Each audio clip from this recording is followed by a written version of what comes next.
Last lecture में मैंने आपको रिलेशनशिप बताया था, internal resistance, terminal potential difference and EMF of the cell है। तो जो टर्मिनल पोटेंशियल मेरी तरफ है, जो टर्मिनल पोटेंशियल डिफरेंस आता था वो आता था V is equals to E minus of I R. तो कुछ वोल्टेज करंट खाएगा, वोल्टेज ड्रॉप होगा रेजिस्टेंस के कारण, मतलब रेजिस्टेंस खाया होगा, है ना, कुल मिला के।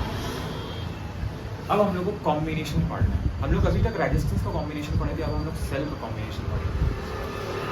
ठीक है, देखो सीजी बोर्ड में ये उतना खास आता नहीं है और सीबीएसई बोर्ड में आएगा तो इसके न्यूमेरिकल्स और ज़्यादा न्यूमेरिकल्स आने के चांस ज़्यादा है, या फिर इसका एक्सप्रेशन और इसका बोलना चाहिए जो न्यूमेरिकल्स है वो हमारे दोनों में आ जाते हैं। मैं आपको दोनों तो हम लोग कॉम्बिनेशन ऑफ सेल्स पढ़ते हैं। सबसे पहले सीरीज कॉम्बिनेशन का मतलब क्या होता है कि जो बैटरीज है, तो ये बैटरी का पॉजिटिव टर्मिनल है, ये नेगेटिव टर्मिनल है, ये लोग अगर सेम मैनर में जुड़े हुए हैं, ऐसा ये सेम मैनर में, मतलब positive negative positive negative positive negative, तो ये सेम मैनर में जुड़े हुए हैं। तो हम लोग पहला केस को सेम मैनर में ही लेके चलते हैं। पहला केस सेम मैनर में लेके चले तो हम लोग ने पहले एक बैटरी E1 कनेक्ट किया, फिर इसी सीरीज कॉम्बिनेशन में उसी सर्किट में हम लोगों ने E2 कनेक्ट किया। ठीक है, हम लोग इनके अक्रॉस पॉइंट कितना माना, AC माना। अब मैं बोलूँ कि नेट EMF कितना आएगा, ऑब्वियसली मतलब छोटे छोटे सेल्स मिलकर एक बहुत बड़ा सेल का काम करेंगे जो बहुत पावरफुल होगा। आप लोग भी घर में पहले रिमोट कंट्रोल कार आता था, ठीक है, उसमें मोटर आता था। आप लोग में बहुत सारी बैटरीज को जोड़ के ऐसे कनेक्ट करते थे एक ही मैनर, सेम मैनर में। वो आपको बहुत तेजी से घूमता हुआ है, क्योंकि बहुत सारे बैटरी आपस में अगर सीरीज कॉम्बिनेशन में जुड़े हुए हैं तो करंट बहुत ज़्यादा देते हैं। Yes sir. तो सर ये इक्विवेलेंट जो पोटेंशियल आएगा वो कितना आएगा, तो इक्विवेलेंट पोटेंशियल ऑब्वियसली बात है, जैसे सीरीज कॉम्बिनेशन में हम लोग रेजिस्टेंस को लेते थे वैसा ही, क्योंकि सेम मैनर में जुड़ा हुआ है, positive negative positive negative positive negative, ऐसा ही जुड़ा हुआ है, सेम मैनर में जुड़ा हुआ है। तो जो नेट इक्विवेलेंट ईएमएफ आएगा, यानी जो नेट पोटेंशियल डिफरेंस आएगा across the ends of the circuit, है ना, या फिर across the ends of the cells, वो कितना आएगा, E equivalent is equals to E1 plus E2। अगर n टाइम्स ऐसे सेल्स जुड़े हुए हैं तो E equivalent is equals to E1 E2 E3 dash dash dash dash EN, n times अगर जुड़े हुए हैं। If the n times cells are connected in series combination, so the net equivalent EMF is E1 E2 E3 dash dash dash EN. Yes or no? अब resistance चाहे वो same manner में हो, चाहे पॉजिटिव नेगेटिव या फिर positive negative negative positive, चाहे opposite manner में हो, कोई फर्क नहीं पड़ता। इंटरनल रेजिस्टेंस सीरीज कॉम्बिनेशन में हमेशा जुड़ेगा, R1 R2 R3 R4 R5 एक साथ जुड़ता जाएगा, चाहे सेम मैनर हो चाहे अपोजिट मैनर हो। तो इंटरनल रेजिस्टेंस क्या है, जो हम लोग पहले पढ़ चुके हैं कि R इक्विवेलेंट कितना आएगा, R1 प्लस R2। देखो यहाँ पर इंटरनल रेजिस्टेंस बनाया नहीं है, लेकिन आपको पता होना चाहिए बैटरी का इंटरनल रेजिस्टेंस या सेल्स का इंटरनल रेजिस्टेंस सेल के साथ सीरीज कॉम्बिनेशन में होता है।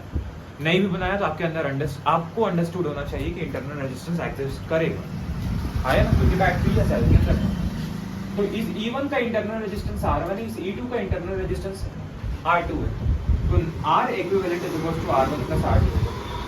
अगर n टाइम्स ऐसे सेल्स जुड़े हुए हैं, n टाइम्स अगर बैटरी जुड़ी हुई है, तो there R equivalent is equals to R1 R2 dash dash dash R dash dash dash R n times आपको इंटरनल रेजिस्टेंस को जोड़ना है, जितने बार सेल्स जुड़े हुए हैं।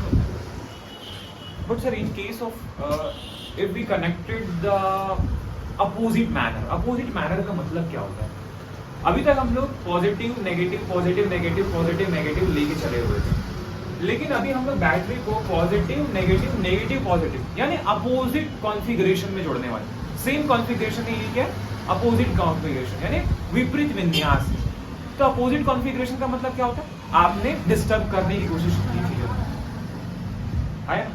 तो जब आप किसी चीज को डिस्टर्ब करने की कोशिश करोगे ना, तो जीतता कौन है पता है? जो सबसे ज्यादा पावरफुल होता है वही जीतेगा। आया? चाहे आप कितना भी डिस्टर्बेंस क्रिएट करने की कोशिश करो, जो पावरफुल है वही डोमिनेट करेगा, उसी के हिसाब से आगे चलेगी। आया? तो देखो कैसे चलेगा। If the cells be the joint in the following manner वे, ठीक है, इधर ध्यान बेटा, इधर। लेकिन अगर ये अपोजिट मैनर में जुड़े हुए, मतलब अगर E1 बैटरी, जो E1 का जो पावर है या EMF है वो ज्यादा है एज कम्पेयर टू E2, तो ऑब्वियसली बात है जो पावरफुल है वो अपना डोमिनेंसी दिखा पाएगा, वही अपना पोटेंशियल दिखा पाएगा। आया? तो जो नेट इक्विवेलेंट आएगा वो क्या आएगा, E1 माइनस E2। आया? और R equivalent register, internal register तो हमेशा जुड़ने वाला है। आया? चाहे सेम मैनर में या अपोजिट मैनर में, that is R1 R2 R3 dash dash dash R। Yes और यस सर। तो ये आएगा सीरीज कॉम्बिनेशन ऑफ सेल्स का जो एक्सप्रेशन, ये E इक्विवेलेंट का एक्सप्रेशन है, ये R इक्विवेलेंट का एक्सप्रेशन है, ये सेम मैनर में, ये डिफरेंट मैनर में। याद रखिए डिफरेंट मैनर में आपको ये पता होना चाहिए कि कौन अपोजिट कॉन्फ़िगरेशन में जुड़ा हुआ है। अगर आप एक कॉन्फ़िगरेशन को अगर पॉजिटिव लेते हो तो आपको दूसरे को नेगेटिव लेना पड़ेगा, ठीक है, आपको पता हो या ना पता हो, ठीक है। जैसे पॉजिटिव से नेगेटिव चल रहे हो, तो अगर कोई नेगेटिव से पॉजिटिव जब आता है अचानक तो उसको माइनस लेके चलना पड़ेगा। You get my point? मतलब आप क्या बोलना चाहते हैं, जैसे कि मान के चलिए कि इधर आने की ये E1 हो गया, ये E2 हो गया, ये E3 हो गया,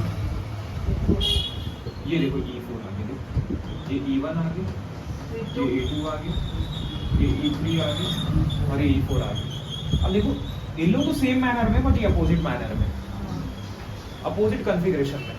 तो यहाँ पर जो E इक्विवेलेंट है ये कैसा काम करेगा, E1 E2 E3 minus of E4, minus of E4, minus of E4। Wait